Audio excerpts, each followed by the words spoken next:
There are 52 weeks in a year, and yet the church devotes all these weeks, 3, 4 weeks of Sundays of ordinary time just to John chapter 6. One chapter, and yet so many Sundays. Because for us Catholics, you come here because we want the Eucharist.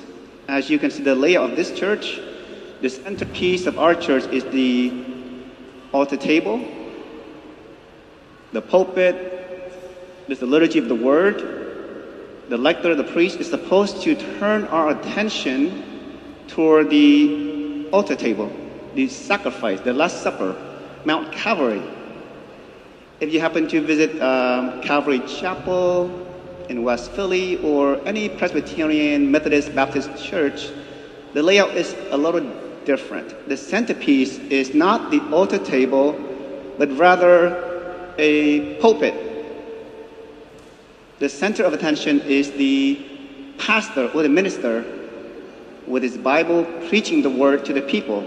But for us, the center is our blessed Lord. The altar table is literally the body of Christ. That's why we priests and deacons, we venerate this altar table.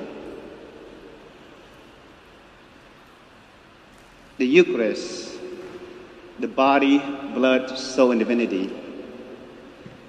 Deacon Sam and I, we have visited parishioners on Saturday mornings. We give out communion, and we do home blessing with holy water and blessed salt to keep away the evil spirits and invite in the holy angels to safeguard and protect the house.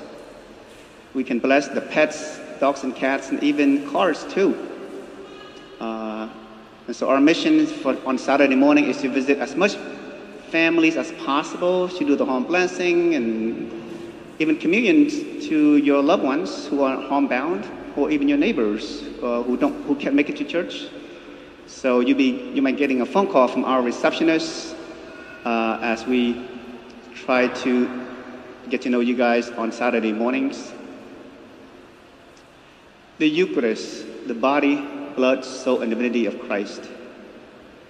If we have this longing for the Eucharist, and even after receiving it and you get to your pews, try to sit and meditate. As certain saint asked our blessed Lord, after receiving communion, how long do you stay in my soul? How long do you dwell in my heart?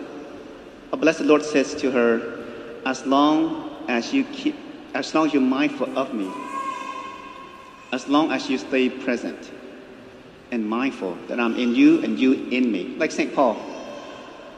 You have John the Baptist, the cousin of Jesus, who says, Christ is the bridegroom, come and follow him. I'm not the bridegroom, I'm just the best man at the banquet. Come follow him.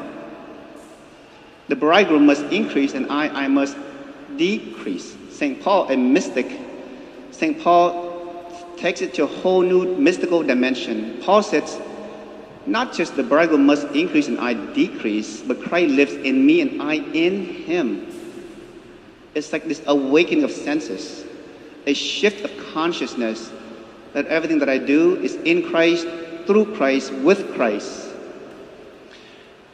The great evangelical preacher, Billy Graham, his wife, Ruth Graham, she's not Catholic, as you know, and yet she had this mindfulness of Christ living in her. In her kitchen, she has this sign above her kitchen sink. The sign says, divine service is conducted here 3 times a day. Divine service, what is it? The mere washing the dishes? The most mundane, boring chore ever? But she says, no, it's not mundane. It's divine service. I'm mindful. I'm washing my hands in Christ, through Christ, with Christ. That's how we merit our glory in heaven. It takes just a shift of the mind. Oh, I do this in Mary, through Mary, and with Mary. A great mystic from Spain, you might know her, Venerable Mary of Agreda. She said something really tragic about the fate of many, many souls. She said the majority of souls, when they appear at the judgment scene, they appear empty-handed, not much to show for, unfortunately. Because they do a lot of good works, or leave a great legacy for their family and friends, but yet they don't do it with the mindfulness of Christ. It's great to gather riches and advance our career, but it takes just a second of unity with our blessed Lord in Christ, through Christ, with Christ. That's why I take my hike in nature all the time, just to be mindful that I need to feel small and little, and Christ is in me, through me, because the burden of life can make our heart harden. My spirit can become hardened, lukewarm, indifferent. So I need to have this free spirit, that's great surrender and posture.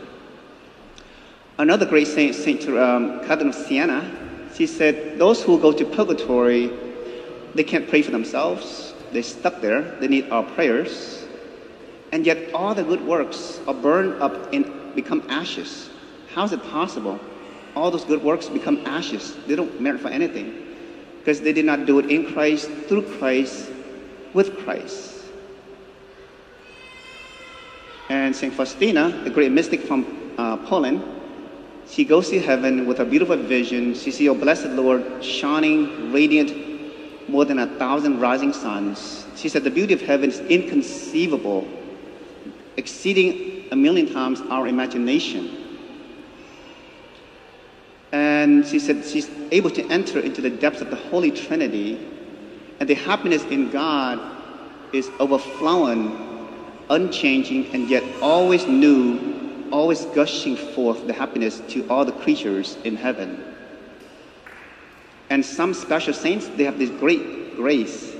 It's the grace of familiarity with other saints. Not all will have that grace, but some. For example, like Saint Faustina, she's in heaven. If she were to meet the great ancient fathers, the patriarchs, Abraham, Isaac, Jacob, or even the first parent, Adam and Eve, whom she never met before, and yet she's able to have this familiarity with these ancient fathers, as though she had known them for many, many, many years. It's incredible. It really comes down to the purity of intention. My intention of my heart, is it pure?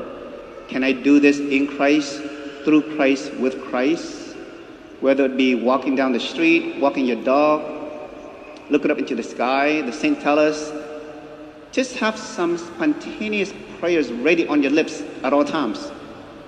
When you're working, when you take a break, or when you take a walk, be ready to look up into the sky and say a few prayers. Have it spontaneous and ready. Let it roll off your tongue. Sweet Jesus, Mother Mary, I love you, my adorable Jesus. One last story. St. Alphonse of Liguori tells us of a certain Jesuit superior. He dies, he goes to heaven, and together with King Philip II, the King of Spain, while on earth, the Jesuit superior, he's just a commoner. King Philip II, his royalty. And so the glory is as far apart as the earth and the sky.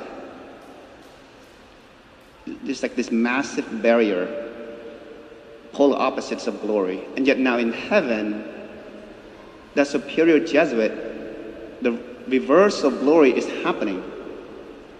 His glory is now even greater, much, much greater than King Philip. How is it possible? I think it's because of the purity of intention. You can be a cloistered nun like St. Therese, living for 9 years in her convent, not doing much. Never traveled to Vietnam. She wanted to go to my home country. She couldn't go. She was so sick. Did not travel anywhere. And yet when she died, Pope Pius X called her the greatest saint of modern times. Greatest saint. Because her capacity, her purity of intention is so large. And so we do things in Christ, through Christ, and with Christ as we come up to receive the body, blood, soul, and divinity of Christ.